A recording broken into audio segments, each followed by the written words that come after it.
How are you guys? This is Mr. Frank Watts for Radio King Online, and today we are joined by, I think it's easy for me to say this, we are joined by Soca royalty. His partner is the wonderful and talented Fayan. His father-in-law, the legendary Super Blue. His cousin is the super talented Patricia Roberts. And we are lucky enough to be joined today by Mr. Bunji Garlin. How are you doing, sir? Very good, very good. Sitting down with us today. No problem. We've been looking forward to seeing you for quite a while. How are you finding London so far? Always good. Always good? Always good. I always said it's one of my places that if I have to migrate, I will migrate to this place. I always said that. We'll be happy to have you. Yeah. Well, yeah, to start off with, we had a massive couple of years, to be honest with you. Last couple of years have been massive for you. Yeah. You dropped some hurricane hits. And when I mean by hurricane hits, I mean the hits that get inside you, yeah, pick you up, blow you in and dash you down back on the floor. Yeah. Some massive hits. I'd just like to know, from your point of view, how you feel your career is right now. I think my career right now is in a good place. And that has happened because, well, a number of factors. Well, the main one being that I have a different level of focus happening with me right now than previous years. I think I basically know exactly what I want to do. Yeah. And I think I actually don't care, about what other opinions may be the way I do stuff, because what I do is music. There's no written rule or line that says you must do this way, you must do it that way. Because we hear songs that has a snare pattern running one way or hi-hats running one way. But you could hear that same music with a snare pattern running a different way. Yeah. But it still represents the same music. So the luxury of what we do is we're able to, operate outside of confines and territory. I think it's us humankinds like to put borderlines and boxes on who should do what, and where you should go, and where you should fit, and what you should sound like. And I always say, boxes are for shoes and walls are for paint. I really have no time to reside in none of those spaces because I am beyond any box and any wall. Because talking about being locked up in boxes and walls, I think you've collaborated one of the most out there rappers that there is, which is the brilliant Busta Rhymes. Yeah. And that collaboration with both of you on the track was tremendous. Because you both come with that. Yeah. Sorry to use the word, but madman energy. You can't be restrained. Yeah. So I just love to know how it was, or how the collaboration came about. Well, we didn't meet. We wasn't in studio together for this remix. Okay. He got the track and he voiced a different verse on it. DJ Mr. C from Hot 97. He linked me back. He sent me the song. He said, "Yo, I'm not sure if you heard this." When I heard it, I was like, "Yo, who made it? Who linked him to do this?" So he was like, "So I'm not sure what happened." I said, "No problem." We linked, we talked. So I told Busta Rhymes, I said, "Yo, I have the original stems here. Let's do an official remix." And he said, "Yeah, official." And I said, "Man, we did it." I jumped at the moment because from the very first time I heard Busta Rhymes years ago, I always said, I say, that individual, I will do some work with him in the future. I don't know on what capacity, on what level. I respect him for his skill because, and the way he stands out in his art form. Anyone who knows hip-hop and knows how hip-hop artists perform and move around on a stage know exactly what I'm getting at. And Busta Rhymes has that West Indian flair. Well, I'll say you both, you seem to even embody some sort of hip-hop sentiment within yourself. Because I've seen you do like ridiculous things that we'll talk about later. Yeah. We'll talk about that later, but just for now, is interesting because you've worked with not just Busta Rhymes. Yeah. You then jumped on a remix track with Kid Ink. Yeah. And Chris Brown, which was at the beginning sounded a bit surprising to me. When I actually heard it, my ears actually heard it. Yeah. It started to make a lot of sense. Yeah. You kind of bang the roughness to their smoothness. Right. Yeah. Could you talk about that? Yeah, well, naturally I came from before doing soca. I was doing all different genres of music because home in Trinidad and Tobago, we have a mix of every culture. Yes. We have every music existing there. So while we was listening to that, as kids, we absorb all formats. We was doing some promotional tour a few months, not too long ago, and while we was at RCA in Manhattan, one of the reps came upstairs and said, "Hey, we have this song here. We want Bunji to remix it." So they played it for me, and I was like, "Yeah, all right, no problem." So I went home and I just laid the verse. Fair and Lions give me a few lines. She said, "Yo, put this line there, try it and try this." And we tried it and it worked. And I just sent it back, and they responded with like, "Yeah, we love it. We love it. We love it." That lady's touch us different. Yeah. With nice man. Yeah, we love it. So I'll give big shouts to RCA Records for sending that project my way to do it, and it was done. And at the moment, I think it's safe to say that soca is in probably one of the healthiest, the strongest position it's been in for a long time. For a long time. I remember being a teenager getting to cocaine. Right. This is years. I'm talking years. And to be honest with the listeners and the viewers out there who don't know what cocaine is, what basically it was I think back in the 90s. We were too young to even get in, but luckily one of our friends' father was a DJ, right? From the DJ, so he used to sneak in at 14, 15 years old. Right. So right now I'm beginning to feel that type of energy coming back again. Right. And I'd just love for you to tell us: are there any emerging artists, or are there any established artists that don't have enough light that you'd like to shed light on and put us forward? Well. First, I would like to start with basically the younger bloods, right? Because in our society, it's a harsh and unforgiving society for young talent, right? So, you have these young artists that came out, and some of them like Flipo, and one or two others still to come on the scene like Revelation, and they, very, very young artists. A lot of talent they have. When Flipo came on the scene, his song played through Carnival, and it was the one song that was played more than every other soca outside of Carnival throughout Trinidad, right? In fact, his song was just remixed by Machel as well, right? And here you see a trend happening as well too, with our music and EDM forces and things like that, right? But we will get to that just now. Right, in terms of especially the established artists and them that out there, I think I don't want to point any one person because I think it will be unfair to someone else. But I think our community has been somewhat unfair a bit to a lot of the established artists in terms of their growth, where they have reached in their careers, where they have reached internationally, globally, locally, everything like that, and we kind of somewhat dog them, and if we don't dog them, we end up, we get in this thing of pitting one against the next, and this one against that, but all represent the same feel, all represent the same genre. When we leave Piaco Airport, when we go there, or when we leave Grenada, or we leave Barbados, when we go out, we represent the same region and the same music, and it doesn't matter who play in position 1, 2, 3, or 4. Because the masses out here who don't get it on a regular basis, they really couldn't care less about who performed first, second, third, whoever.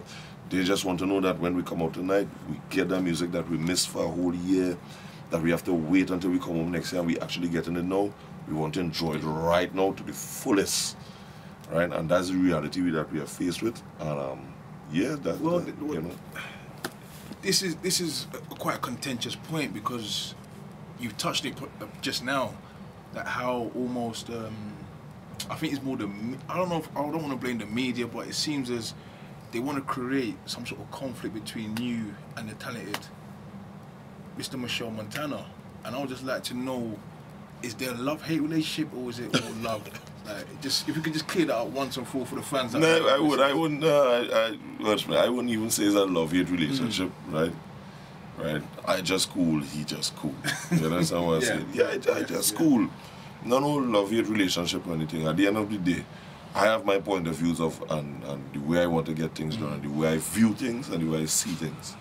And if something happens, you know, and I find look a certain way, I call you on it, you know. But I think things just get haywire when people get involved and they don't know what they're getting involved in. They don't know where the root of it is, what the seed of it is, how far back something went or how recent it was. They just, you know, just get in because.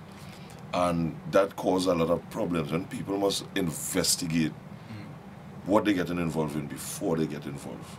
And then, you know, they will see the bigger picture and understand full stories. Well, that's good. I don't want to dwell too much on that, but it's just something that we just want to clear No, up. I mean, it's naturally anyone will ask that because I understand it's on people's minds, it's on people's tongues. There's a lot of competition to be, not the number one, but the most prominent soca artist. Yeah, well, at the end of the day, this is it with me. My goal from I started was never to be the number one or the number 2, 3, or 4, or 5. Was to, when I step on stage and I do what I do, right, that people enjoy the side of people are pleased. I might have my way of doing things. Everyone have their way of doing things. And that's about it with me. I really couldn't care less about, you know, who's a fan base want to push this one as one. Everybody need to do what they need to do. You know, many times I reach out to my fan base and say, hey, I don't want you all to get encouraged in trying to disrespect an ex-artist because you feel this way about this person.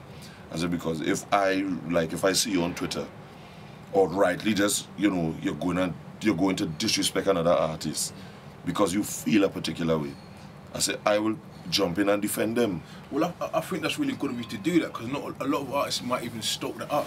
I think you've taken responsibility because you know the power of your voice. You know, exactly. You know that you are the lead of your pack almost. Exactly. And to set them up against another pack, especially at the moment where soca seems to be on a high. You know, right now, I think it's good of you to do we are very self-destructive society, constant fighting amongst all. You know, and it's not even so much the artists. I mean, the artists themselves have their own contentions. But when fans get involved and they can't see beyond a certain line where differences are concerned, it makes the whole thing ugly.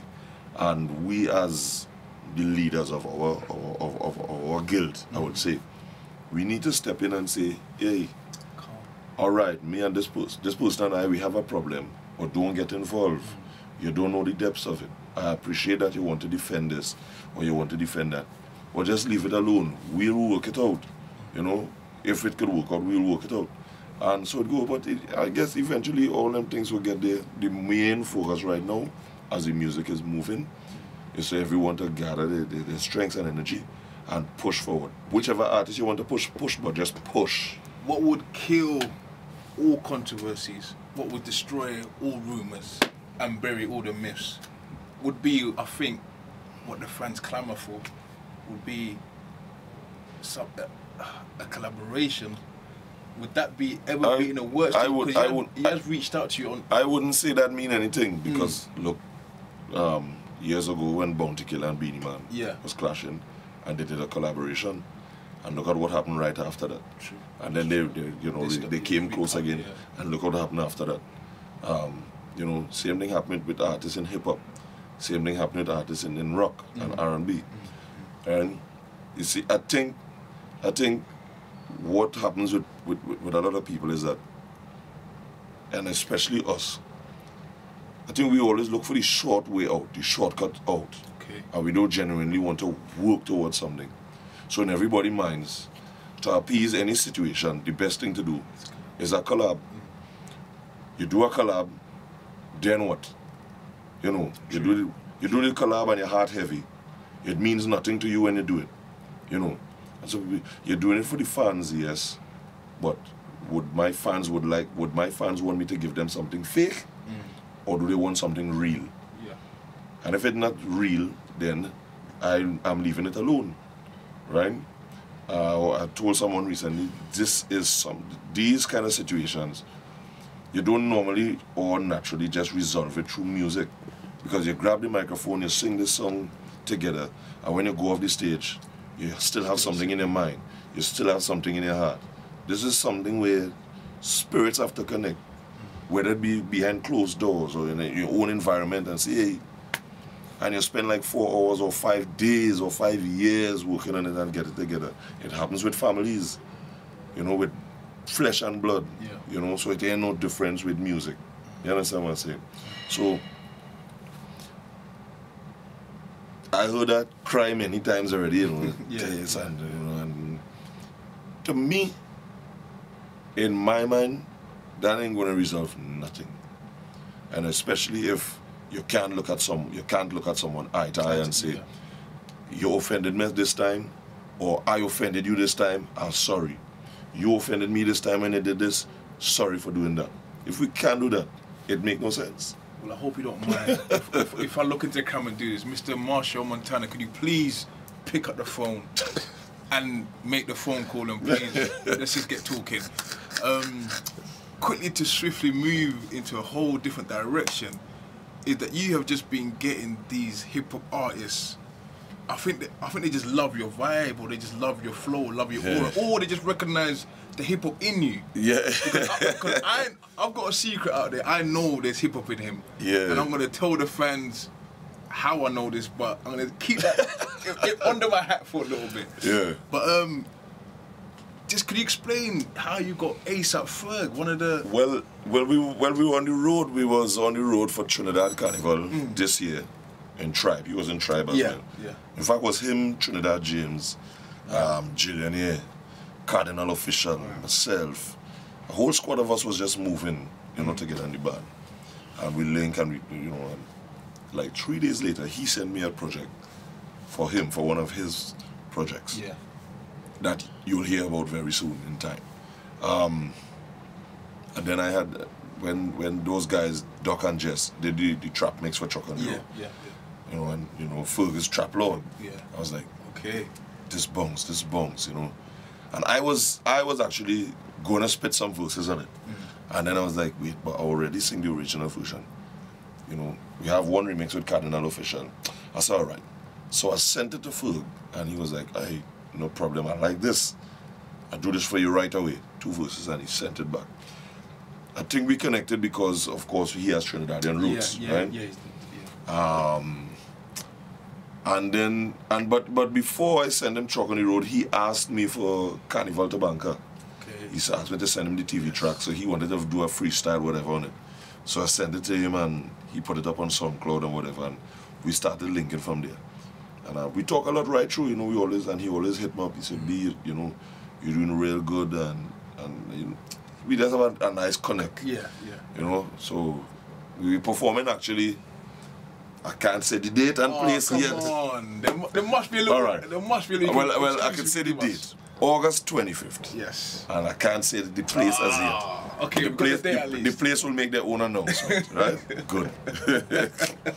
She has game. Is there any like little snippets or little secrets of up and coming? Obviously, you mentioned ASAP Ferg, but is there anything else you can give the viewers, a little sneak peek into the future almost? Yeah, well, no, but yeah. I tried. Yeah, well, there's right after the Kid Ink and Chris Brown remix. Yes. Main chick. As soon as that was done, in my email, another project came from RCA again. I'm not going to mention names yet, but it is done already. They love it off. Can you give us the initials? No, sir. Right? But it is all nice, all good.